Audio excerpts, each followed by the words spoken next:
सर्दी वाली रात थी। सूरजपुर नाम के एक छोटे से गांव में लाइट चली गई थी। चारों तरफ घने अंधेरा और खामोशी पसरी हुई थी। गांव के किनारे देवदार के ऊंचे पेड़ों से घिरे हुए थे, जिसे सावली पहाड़ी कहते थे।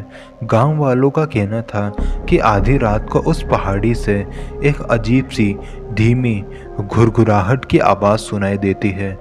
उस रात रवि, जो कहानियों पर विश्वास नहीं करता था, खिड़की के बाहर घूर रहा था।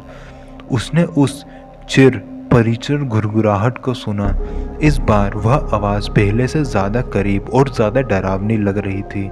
रवि ने डर के मारे धीरे से पर्दा हटाया। चांद की धुंधली रोशनी में उसने पहाड़ी के ठीक ऊपर पेड़ों के बीच में एक आकृति देखी। वह इंसान जैसी नहीं थी। वह काफ़ी लंबी, पतली और अजीब तरह से झुकी हुई लग रही थी।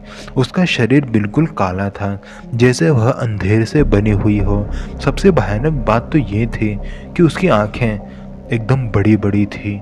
दो बड़े डरावने पीले गोले जो अंधेरों में चमक रहे थे।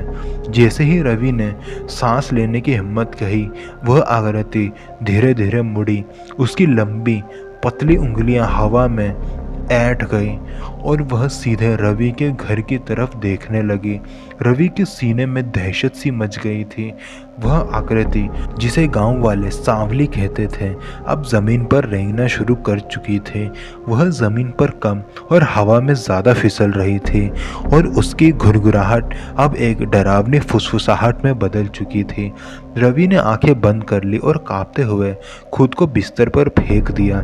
उसने खुद को कंबल में पूरी तरीके से ढक लिया, यह जानते हुए कि यह उसे नहीं बचा पाएगा। अगले दिन सुबह सुबह जब सूरज निकला तो अंधेरा और साया दोनों गायब हो गए, लेकिन रवि के घर के दरवाजे पर मिट्टी में दबे हुए 3 गहरे और नुकीले निशान थे। वह कभी नहीं जान पाया कि वह क्या था, लेकिन उस रात से रवि ने कभी भी रात में अंधेरे में सावली पहाड़ी की तरफ देखने की हिम्मत नहीं करी।